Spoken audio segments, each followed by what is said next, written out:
Hey guys, what is up? It is SSD Middleman here with GuidesForUsAll, and today we're going to be looking at the Vulkar Wraith weapon that you get from Operation Shadow Det.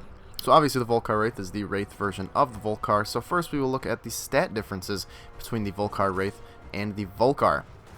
Now the Wraith edition has higher base damage at 250 compared to the 225 of the Vulkar, higher impact damage at 225 versus the 180 of the Vulkar, lower puncture damage at 25 versus the 33.8 of the Vulkar, and actually no slash damage at all. The slash damage has been completely removed versus the 11.2 of the regular Vulkar. Now this does come with an additional V polarity at the start, which is very nice for modding, and if you get it from the event, obviously it comes pre-installed with an Auric and Catalyst and gives you an inventory slot for it.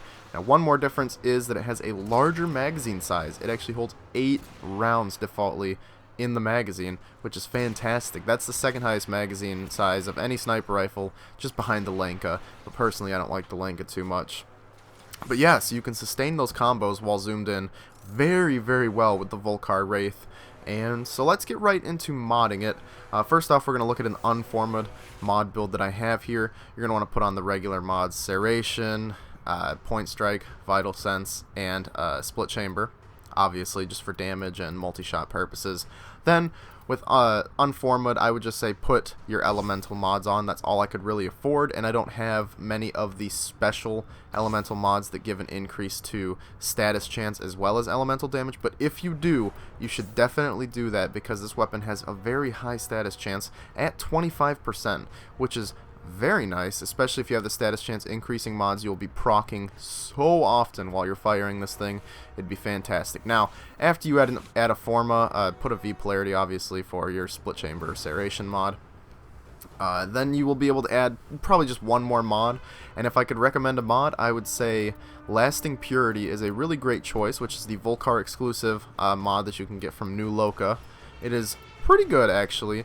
It increases the damage that you do while you're zoomed in, and it also gives it the special New Loka effect that discharges a radial attack dealing 1000 corrosive damage to enemies in your area, also restoring 25% of your max health and temporarily increasing your max health by 25% of your base. So it's pretty good. Mostly you want it for that increased damage while aiming, because that's the whole point of sniper rifles, is to get those combos while you're aiming.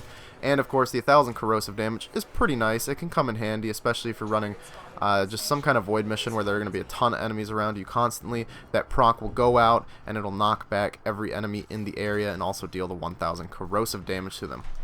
Now, another great mod for this is the new Argon Scope mod, which is arguably one of the most overpowered mods that's been added in recent history of Warframe. It gives you like plus 135% crit chance, and it engages on a headshot. It's absolutely insane. If you have the Argon Scope mod from the Shadow Det event, definitely put it on the Vulkar Wraith. It'll make this weapon infinitely more better.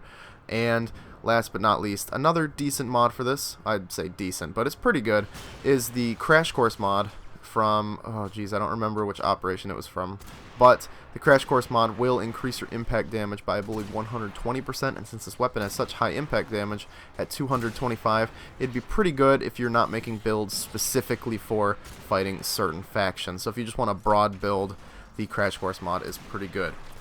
So there's not much else to say about the Vulkar Wraith.